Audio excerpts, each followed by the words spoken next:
8 de la mañana con 13 minutos, 8 con 13 minutos, en Punto Noticias, segunda emisión, primera emisión, perdón, estamos ya saludando a nuestro segundo invitado. Se trata de Carlos Coronel, director de proyectos del CIES, que nos acompaña para analizar las cifras que presenta la ciudadanía en Quito respecto a la valoración que hace sobre las autoridades municipales y sobre la situación de la ciudad. ¿Cómo está, Carlos? Buenos días, bienvenido, gracias por acompañarnos. Le saludamos Alexis Moncayo, quien le habla, Licenia Espinel. El escenario político, el escenario social de Quito está muy complejo, muy complicado, con cifras que, de acuerdo a una encuesta de perfiles de opinión, muestran una realidad preocupante, esto tomando en cuenta que estamos en un año preelectoral y que se avecinan elecciones seccionales. Apenas un 9% cree en las autoridades municipales. La mayoría de la población en Quito considera que la gestión municipal no le representa, no justifica y no se siente atendido. ¿Cómo explicar la situación por la que atraviesa Quito? Bueno, hay que decirlo también,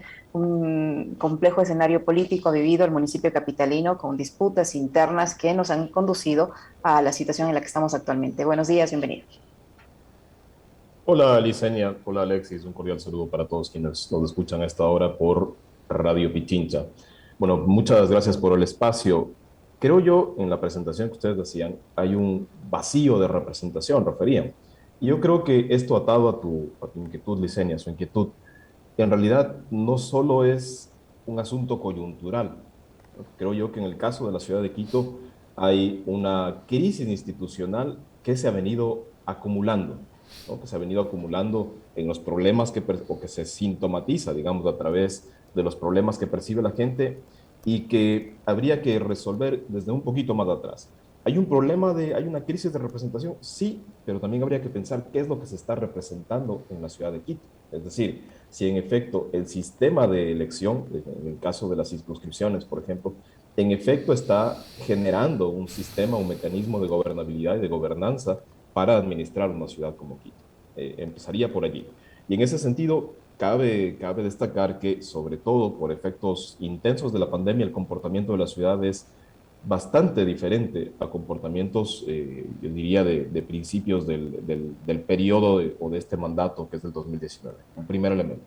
Un segundo elemento es que en esa lógica de la representación, el gran problema de Quito, que es una virtud, digamos, y un vicio al mismo tiempo, es ser capital. Y en tanto capital de un país, suelen, y sucede en Quito, confluir los intereses políticos nacionales en la ciudad antes que los intereses de representación local.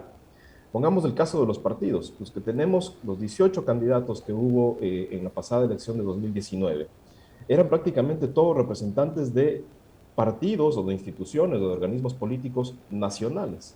Esto implica que en el origen de la representación, tal vez lo que se está discutiendo es la representación a la posibilidad de acceder al poder desde los partidos nacionales o de tener en última instancia un alcalde o alcaldesa que también tenga posibilidades de acceso al poder desde la capital. Y ese es un segundo elemento, ¿no? Yo diría, Quito recibe ese perjuicio de ser capital, entre comillas, por efectos de que no tiene una representación directa, sino representación o las organizaciones políticas trabajan más desde una lógica nacional. ¿Qué implica trabajar más desde una lógica nacional? Dos cuestiones, y aquí entraría yo a un tercer factor, que primero, el debate tiende a polarizarse en esa lógica. Pensemos en las últimas elecciones, ha sido un debate de Correa, no Correa, o Revolución Ciudadana, no Revolución Ciudadana, o de oficialismo, no oficialismo, en el caso de la elección que viene en el 2023, que seguramente habrá un grupo más cercano al presidente Lazo y eventualmente se trate de hacer una polarización a efectos electorales con los grupos no cercanos al presidente Guillermo Lazo. Luego, esto además deviene en que el debate sea pobre, las candidaturas sean muy dispersas. Pensamos nuevamente en la elección del 2019, para no hablar de memoria y más bien referirnos a datos. Tenemos 18 candidatos. La diferencia entre la persona que ganó, el exalcalde Yunda, y la cuarta persona en obtener votación es un chimbacade. Estamos a 64.000, 54.000 votos de distancia, lo cual en el caso de la ciudad de Quito es un barrio grande como Chimbacay.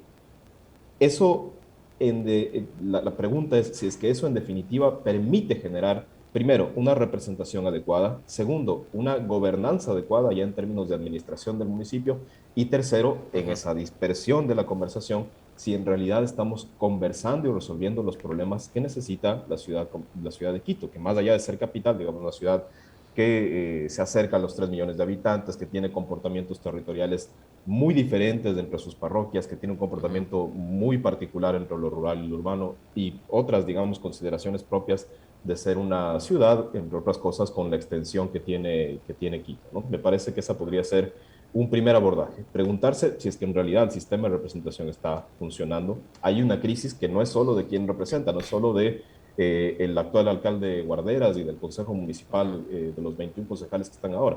Es una crisis institucional que no está logrando resolver los problemas de Quito y que además se va, creo yo, de aquí al 2023 a complejizar, porque si vemos la encuesta de la colega Paulina Recalde, los principales problemas de la ciudad son inseguridad.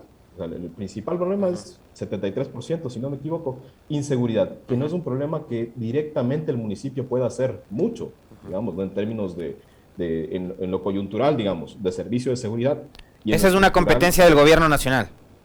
Exactamente, Alexis, pero digamos, eso no quita que desde los municipios pueda hacer algo, pero puede hacer control del espacio público, manejo de la economía urbana, etcétera. Pero no es una cosa que inmediatamente ni el municipio ni el gobierno de aquí al 2023 van a solucionar. Y esto, digamos, no es por ser pesimista, es que en realidad las condiciones estructurales de la economía, las condiciones de uso del espacio público en la ciudad apuntan hacia allá. Entonces, si es que el tema principal de la campaña no está en manos completamente de la competencia municipal, va a ser difícil generar conexión, mucho menos generar esperanza en la campaña, de modo tal que la campaña que se avecina, que deviene de una crisis de representación y deviene de una crisis institucional, seguramente no sea lo que los quiteños esperamos. Carlos, como siempre, un gusto conversar con usted. A ver, quiero enganchar el pronunciamiento de ayer, que además es una parte de una propuesta que ha hecho Fernando Carrión, de unas reformas al Código de la Democracia y al sistema político y de partidos, ¿no?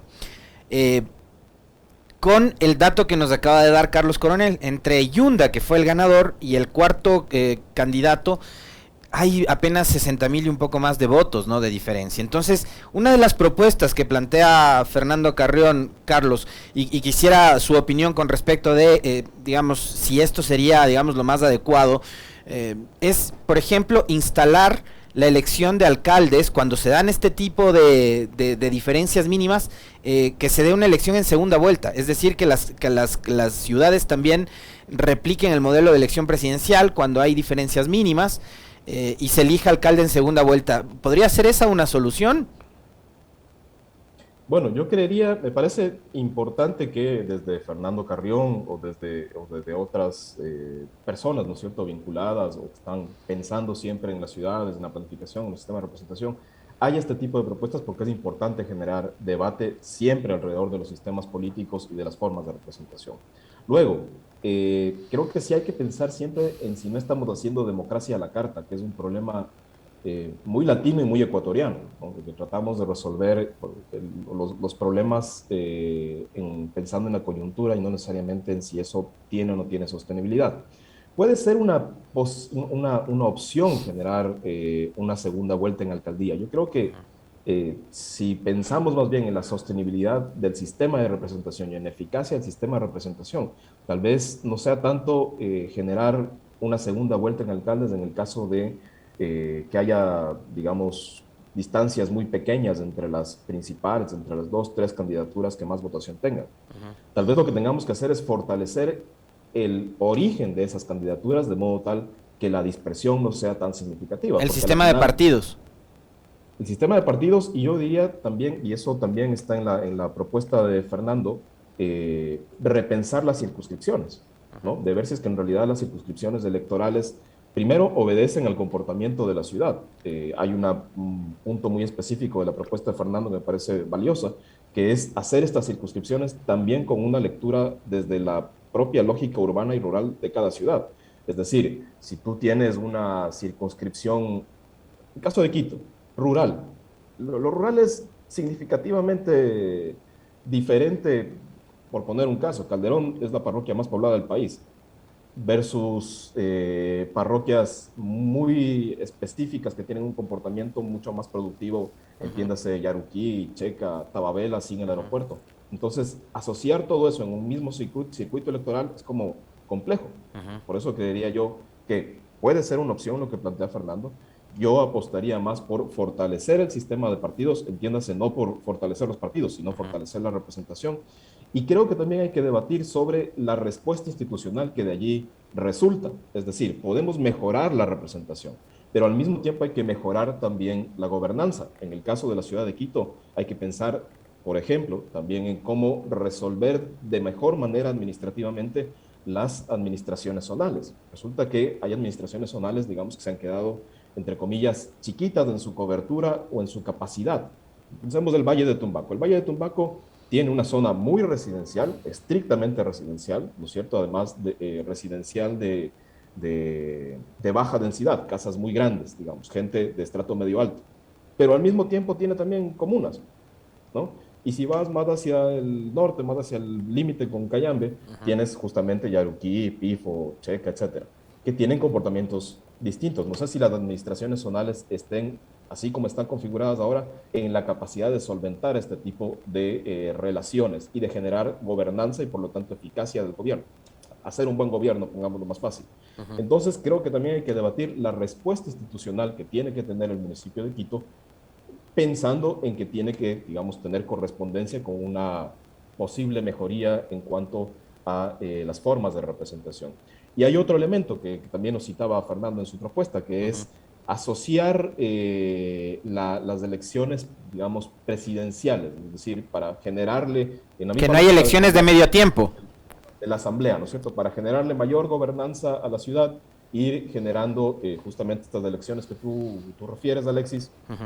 y así mejorar el sistema de representación. Creo que son todas opciones válidas para el debate y que en paralelo, como decía, hay que pensar en la respuesta institucional que tiene el municipio a una mejora de Ujú. representación y en fortalecer el origen de las candidaturas. Porque a la final, si las candidaturas surgen todas desde un solo sector económico o todas desde un solo sector territorial, va a ser nuevamente difícil que podamos mejorar los resultados en definitiva, ¿no? Que esperamos del municipio, Ujú. de cualquier ciudad, pero particularmente de Quito, que es la ciudad que nos atañe ahora en esta conversación. Son las 8 de la mañana con 26 minutos. Estamos conversando con Carlos Coronel, director de proyectos del Centro de Investigación y Estudios Especializados, si es que está con nosotros. Carlos, con esta situación en la que está Quito, de acuerdo a la visión que tiene perfiles de opinión, en el sentido que vivimos en medio del miedo, con esta sensación permanente de miedo, con esta falta de representatividad, se está dejando o se está dejando un terreno fértil para que venga alguien con la intención de exaltar esa sensación de miedo o para que venga un outsider fuera de estas organizaciones políticas tradicionales con un estilo distinto que pueda contener o exaltar ese miedo, esa sensación de inseguridad que tiene la ciudadanía y aproveche esta falta de representatividad para poder ganar una elección seccional en Quito. Sin duda, no solo las posibilidades de alguien que venga, digamos, de fuera del sistema de representación, también las demagogias son posibles frente a una crisis institucional. Demagogias de izquierda y de derecha son posibles en un escenario de debilidad institucional, tanto estructural como coyuntural. Creo que además allí se agregan dos elementos. Primero, que en un escenario, digamos, pongamos algunos ingredientes de la receta de una campaña electoral. Tenemos un contexto, un estado de ánimo, una imagen de las candidaturas, una imagen de las organizaciones políticas, un conjunto de problemas de las ciudades que establecen un debate, digamos, y luego tenemos credibilidad, la propia capacidad de gestión de campaña, etcétera, ¿no? Pero uno de estos elementos fundamentales, y por eso se citan siempre el primero, es el estado de ánimo. Un estado de ánimo negativo es muy difícil hacer campaña. Digo, si tú llegas a una conversación y en esa conversación las personas están tristes, desmotivadas, va a ser difícil ponerles a soñar en las propuestas que tú haces como candidatura. Ese elemento va a marcar el primer desafío de las campañas, ¿no? Y en ese primer desafío es posible que por generar identidad, por generar conocimiento, pueda haber un discurso como los que ya hay, Ujú. ¿no? Estos de generar, por ejemplo, alcaldías alternativas en determinados valles o hacer de ciertas parroquias de alcaldías. Eso a mí me parece que es parte de calentamiento de ese clima electoral en un estado de ánimo negativo, que es hacer propuestas tal vez desde la demagogia, que no aportan como tal a la campaña, que no aportan al sistema de representación, que no están solucionando o no están pensando en solucionar los problemas de la ciudad, sino que más bien generan notoriedad. Es el clima perfecto, sí, para alguien, lo que se llama outsider, ¿no es cierto?, que tiene en realidad muchos más elementos, pero es también el clima perfecto para la demagogia. Y creo que ese es el cuidado que tiene que tener, o tenemos que tener como quiteños, que tiene que tener la ciudad, porque esa percepción de casi indefensión que reflejan los números de las encuestas, no solo de Paulina, sino de algunos otros colegas, ciertamente le coloca a la ciudadanía en un clima perfecto, como digo, ¿no? Para cualquier tipo de campaña que no necesariamente vaya a generar representación adecuada. ¿A qué me Ahora, refiero con representación adecuada? Sí, tú puedes ganar la elección con un voto. Si es que tienes diferencia de voto, en estricto rigor, ganas la elección. Pero luego eso tiene que construir gobernanza. Y no veo que en un clima así de desmotivación ciudadana sea tan fácil construir gobernanza. ahora, Carlos, yo entiendo sobre esto que cita último, la necesidad de algunos sectores por la falta de atención o por el descuido que han sufrido durante los últimos años. Y hay unos relatos en los que yo sí encuentro algún tipo de coherencia y de consistencia. O sea, por ejemplo, gente que de parroquias como las que citaba Carlos, ¿no? De Tumbaco, de Cumbayá, etcétera, de Pif, etcétera, que dicen, ¿por qué tengo que yo pagar impuestos para la construcción del metro si es un servicio de transporte que yo no lo voy a usar, por ejemplo, ¿no? Entonces, a partir de esos relatos van construyendo también estas ideas que uno podría considerarlas también como separatistas de querer formar un nuevo municipio, una nueva alcaldía, etcétera, ¿no es cierto? Pero ahí en cambio me encuentro con una contradicción, porque estos sectores que están hablando de eso son los mismos que cuestionan, por ejemplo, el Estado obeso. Entonces, hay que entender que si se crea un nuevo municipio, ese municipio va a necesitar personal y va a necesitar toda una estructura. Entonces encuentro yo ahí una contradicción súper fuerte. Pero más allá de todo eso, está el tema también de la identidad. Y si algo ha ido perdiendo Quito en estos últimos años es precisamente la identidad que le da a ser la capital, ¿no? O sea, Quito es la capital política de este país y ha ido perdiendo valor, ¿no? Y ha ido perdiendo valor justamente ese concepto y la identidad del capitalino o del quiteño o de quienes sin serlo, los chagras como uno, se sienten precisamente quiteño y capitalino, ¿no? Entonces, se puede ir construyendo ese tipo reconstruyendo más bien ese tipo de identidad para esta ciudad. Yo creo que sí, y de hecho eso ha sucedido a lo largo de la historia. La misma idea esta de ser chagra es una construcción que genera identidad, ¿no? Y que la resuelve la gente, no lo resuelven los gobiernos. Lo que tienen que hacer los gobiernos es generar condiciones de vida adecuadas como para que tú te sientas bien en Quito. Entiéndase de donde vengas, vienes con algún propósito a una ciudad más grande, ¿no? A veces puede ser trabajo, educación, eh, relaciones sentimentales, un montón de opciones que tiene, ¿no? Para llegar a una ciudad.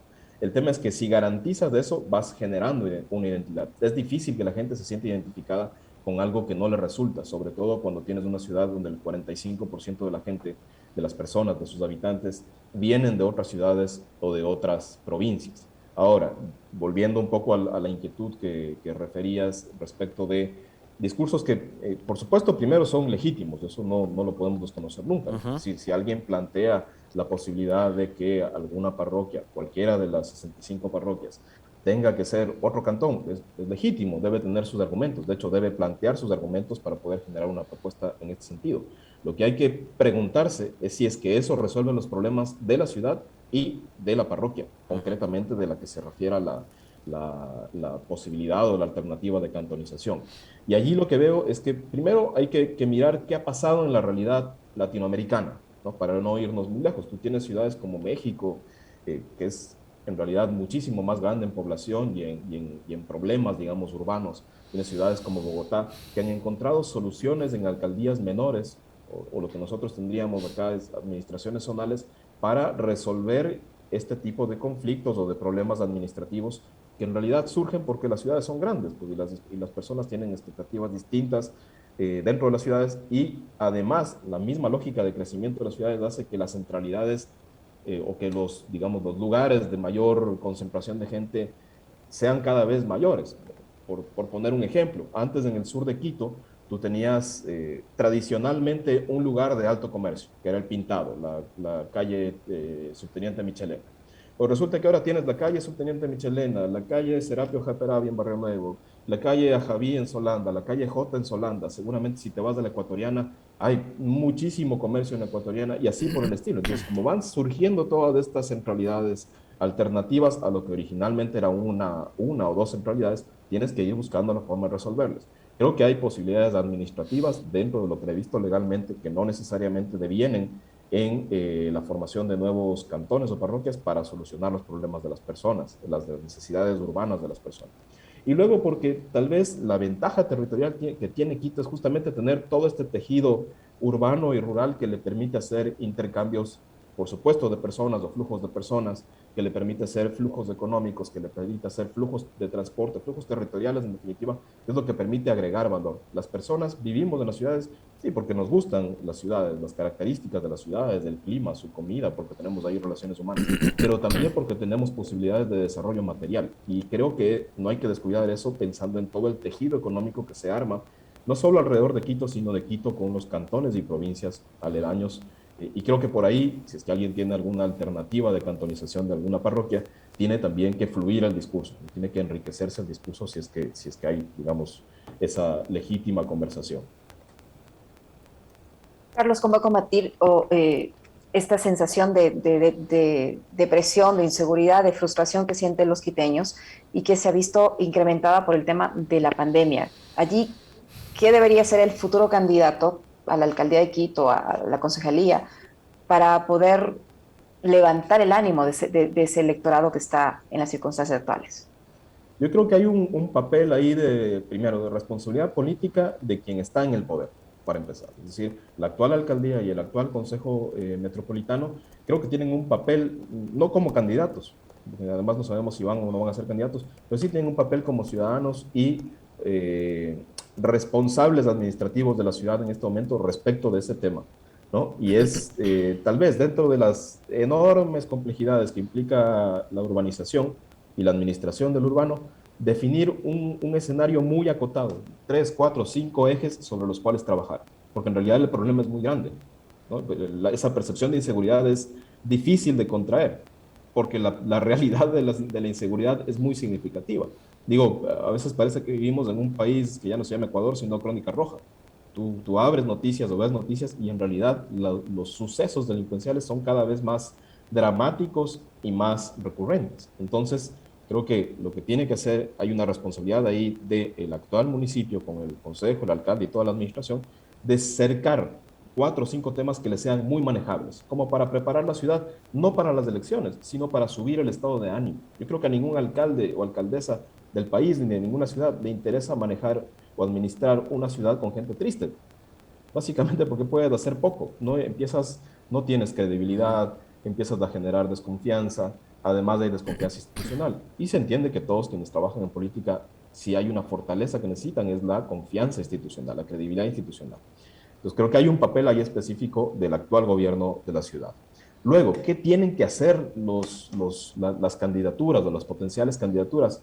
Primero, creo que lo que voy a decir es de mucho sentido común, pero a la luz de los años, creo que hay una carencia de eso. Es tener amor por Quito.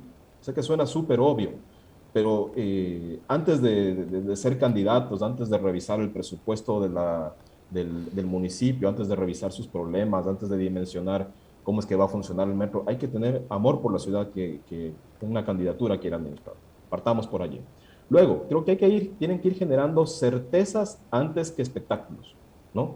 Es decir, si van a generar una identidad, sería adecuado para colocar en un estado de ánimo de esperanza, que es lo que finalmente le va a permitir a la gente decidir mejor y en última instancia también le permite a las candidaturas poder movilizar la intención de voto, si quieren generar esperanza, es empezar no desde la propuesta y no desde pedir el voto, sino seguir el camino adecuado, que es generar identidad, conocimiento, credibilidad, confianza y recién allí propuestas. Si adelantamos, si le ponemos al debate de la opinión pública en Quito o en cualquier lugar del país, en cualquier ciudad del país, si adelantamos el debate de opinión pública a un debate de campaña, en realidad nos estamos perdiendo la posibilidad de generar esperanza y por lo tanto de ponerle un estado de ánimo que genere gobernanza. No se trata solamente de ganar elecciones, sino que a través de conseguir el poder, un alcalde, una alcaldesa puedan en realidad gestionar la ciudad. Y creo que todos los quiteños en este caso buscan eso. Por lo tanto,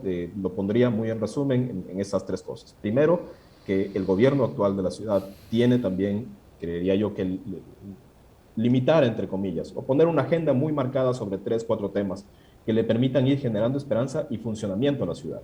Ahí hay un asunto fundamental que es la economía urbana. Si no se habla de economía urbana en la ciudad, difícilmente se va a poder afrontar no solo las elecciones, sino el futuro de pospandemia.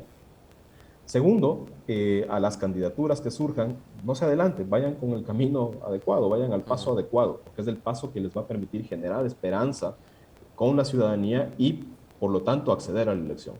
Y tercero, si es que hacen este camino adecuadamente, con rigor, con investigación adecuada, con diálogo social adecuado, seguramente van a lograr ir estableciendo este estado de ánimo de esperanza y por lo tanto ir calando, digamos, ir generando expectativa, ir generando intención de voto y en última instancia lograr ganar una elección. Muchísimas gracias. No sé si tienes más inquietudes, Alexis. Muy amable, Carlos, muy gentil.